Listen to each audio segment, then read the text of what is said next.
Girl friend cinema ಎಲ್ಲ ಹುಡುಗರ್ನಾಗ ಈಗೋ ಇರ್ತದ, dominating ಇರ್ತಾರ. ಬಟ್ ಪಾಯಿಂಟ್ ಏನಪ್ಪಾ ಅಂತಂದ್ರೆ ಈಗೋ ಎಷ್ಟು ಇರಬೇಕು, ಡಾಮಿನೇಟಿಂಗ್ ಯಾವ ಲಿಮಿಟ್ ತನಕ ಮಾಡಬೇಕು, ಎಲ್ಲದಕ್ಕ ಒಂದು ಬೌಂಡ್ರಿ ಅಂತ ಇರ್ತದ, ಅದು ಟಚ್ ಮಾಡಬಾರ್ದು. ಸೊ ಈ ಸಿನಿಮಾ ಬೌಂಡ್ರಿ ಲಿಮಿಟ್ ದಾಟ್ದಾಗ ಏನಾಗ್ತದ ಅಂತ ತೋರಿಸ್ಯಾರ.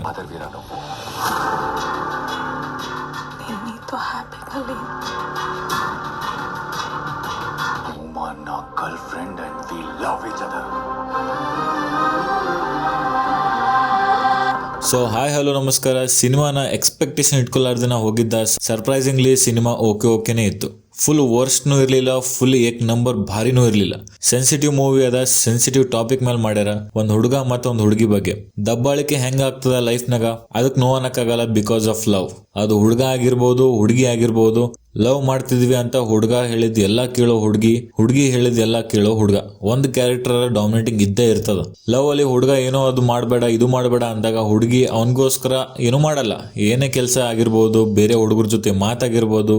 ಫುಲ್ ಇನ್ನೋಸೆಂಟ್ ಹುಡುಗಿ ಇದ್ರೆ, ಫುಲ್ ಡಾಮಿನೇಟಿಂಗ್ ಹುಡುಗ ಇದ್ರೆ ಮುಗಿದ್ ಕತಿ. ಈ ಸಿನಿಮಾ ಇದೇ ತೋರ್ಸ್ಯಾರ. ಸೊ ಬೇಸಿಕಲಿ ಟಾಪಿಕ್ ಇದೆ ಹುಡುಗಿ ಇನ್ನೋಸೆಂಟ್, ಹುಡುಗ ಡಾಮಿನೇಟಿಂಗ್.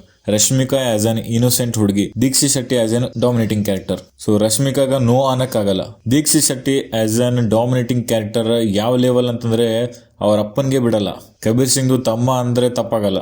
ಸಿನಿಮಾ ಪ್ರಾಪರ್ ಇಮೋಷನ್ ಮೇಲೆ ಪ್ಲೇ ಮಾಡ್ತಾರ. ಲೈಫ್ ನಾಗ ಒಬ್ರಿಗೆ ನೋ ಅನ್ನಕ್ಕಾಗಲ್ಲ ಅಂದ್ರೆ ಏನೇನ್ ಪ್ರಾಬ್ಲಮ್ ಫೇಸ್ ಮಾಡಬಹುದು ಅಂತ ಪ್ರಾಪರ್ ತೋರ್ಸಾರ. ಯಾವಾಗ್ನೂ ಯಾರಿಗೂ ಎಷ್ಟು ಸಲಿಗೆ ಕೊಡ್ಬೇಕು ಅಷ್ಟೇ ಕೊಡ್ಬೇಕು, ಇಲ್ಲಾಂದ್ರೆ ಅವ್ರ ತಲೆ ಮೇಲೆ ಬಂದು ಕೂಡ್ತಾರ. ಅದೇ ಟೈಪ್ ಯಾರಿಗೆ ಎಲ್ಲಿ ಇಡ್ಬೇಕು ಅದನ್ನು ಗೊತ್ತಿರಬೇಕು. ಲೈಫ್ ನಾಗ ಒಂದ್ ಕಲಿತಿರೋ ಬಿಡ್ತಿರೋ ಅದು ಗೊತ್ತಿಲ್ಲ, ಬಟ್ ನೋ ಅನ್ನೋದೊಂದು ಕಲಿಬೇಕು. ಲೈಫ್ ಸಮ್ ವಾಟ್ ಈಸಿ ಆಗ್ತದ ಅದ್ರಲಿಂದ. ರಶ್ಮಿಕಾ ಅವ್ನ್ ಡಾಮಿನೇಷನ್ ತಡ್ಕೊಲಾರ್ದೆ ಹೆಂಗ್ ಹುಚ್ಚಾಗ್ತಾಳ, ಹೆಂಗ್ ಡಿಪ್ರೆಷನ್ ಹೋಗ್ತಾಳ, ಅದ್ರಲಿಂದ ಹೆಂಗ್ ಓವರ್ಕಮ್ ಬರ್ತಾಳ ಅನ್ನೋದೇ ತೋರ್ಸಾರ. ಓವರ್ಕಮ್ ಆಗ್ಲೇಬೇಕು, ಯಾಕಂದ್ರೆ ಸಿನಿಮಾ ಮೆಸೇಜೇ ಅದು. ಯಾರೋ ಮಾಡಿದ ತಪ್ಪಲಿಂದ ಯಾರೋ ಬ್ಲೇಮ್ ತಗೊಂಡು ಗಿಲ್ಟ್ ನ ಬದುಕ್ತಿರ್ತಾರ. ನಮ್ ಲೈಫ್ ನಮ್ ಕೈನಾಗದ, ನಾವು ಡಿಸಿಷನ್ ತಗೋಬೇಕು, ನಮ್ಗೆ ಏನ್ ಮಾಡೋದ ಅಂತ. ಆಕಿನ್ ಜರ್ನಿ ತೋರಿಸ್ತಾರ ನಮ್ಗೆ ಟೋಟಲಿ. ಸೊ ಸಿನಿಮಾ ಎಲ್ಲಾ ಕಡೆಯಲ್ಲೇ ನೋಡ್ರ ಇದು ಆಕ್ಚುಲಿ ಸೊಸೈಟಿನಾಗ ಹಿಂಗೆ ಆಗ್ತದ.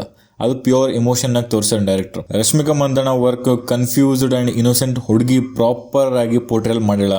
ನಮ್ ದೀಕ್ಷಿತ್ ಶೆಟ್ಟಿ ಡಾಮಿನೇಟಿಂಗ್ ಕ್ಯಾರೆಕ್ಟರ್ ಅಲ್ಲಿ ಎಲ್ಲಿ ಕಮ್ಮಿ ಬಿಟ್ಟಿಲ್ಲ. ಇಮೋಷನ್ ಆಗಿರ್ಲಿ, ಆಂಗ್ರಿ ಮೋಡ್ ಆಗಿರ್ಲಿ, ಎಲ್ಲ ಪರ್ಫೆಕ್ಟ್ ಮಾಡ್ಯಾನ ಹುಡುಗ. Rashmika father character literally father ಹಿಂಗೆ ಇರ್ತಾರ. ಹೊರಗ್ ಬಂದಾಗ ಸೊಸೈಟಿನ ನೋಡ್ರೆ ಹಿಂಗೆ ಇರ್ತಾರ ಫಾದರ್ ಕ್ಯಾರೆಕ್ಟರ್, ಏನು ಚೇಂಜ್ ಇಲ್ಲ. ಇವ್ರದ್ದು ರೋಲ್ ಪರ್ಫೆಕ್ಟ್ ಮಾಡ್ಯಾರ. ನಂಗೆ ಒಂದೇ ಪ್ರಾಬ್ಲಮ್ ಆಗಿದ್ದು ಏನಪ್ಪಾ ಅಂತಂದ್ರೆ ಮೂವಿ ಲೆಂದಿ ಅನ್ಸಕ್ ಸ್ಟಾರ್ಟ್ ಆಗ್ತದ. ಇನ್ನ ಸ್ವಲ್ಪ ಸೀನ್ಸ್ ಕಟ್ ಮಾಡಬಹುದಾಗಿತ್ತು. ಮೂವಿ ಫಾಸ್ಟ್ ಬೇಸ್ ನಾಗ ಓಡಿದ್ರೆ ಇನ್ನೂ ಮಜಾ ಬರ್ತಿತ್ತು. ಕ್ಲೈಮ್ಯಾಕ್ಸ್ ಇನ್ನ ಕ್ರೇಜಿ ಮಾಡಬಹುದಾಗಿತ್ತು. ಇನ್ನ ಪ್ರಾಪರ್ ಡೈಲಾಗ್ ಬರಿಬೇಕಿತ್ತು. ಇಂಪ್ಯಾಕ್ಟ್ಫುಲ್ ಡೈಲಾಗ್ ಎಲ್ಲೂ ಬರ್ದಿಲ್ಲ ಅವರು, ಎಲ್ಲೂ ಅನ್ಸಲ್ಲ ಇಂಪ್ಯಾಕ್ಟ್ಫುಲ್ ಡೈಲಾಗ್ ಅವ ಅಂತ. ಕ್ಲೈಮ್ಯಾಕ್ಸ್ ನಾಗ ಇನ್ನ ವರ್ಕ್ ಮಾಡಬಹುದಾಗಿತ್ತು ಅಂತ ನಂಗೆ ಅನಿಸ್ತದ. ನಿಮ್ಗೆ ಏನ್ ಅನ್ಸದ ನೀವ್ ಹೇಳ್ರಿ. ನನ್ನ ಗರ್ಲ್ ಫ್ರೆಂಡ್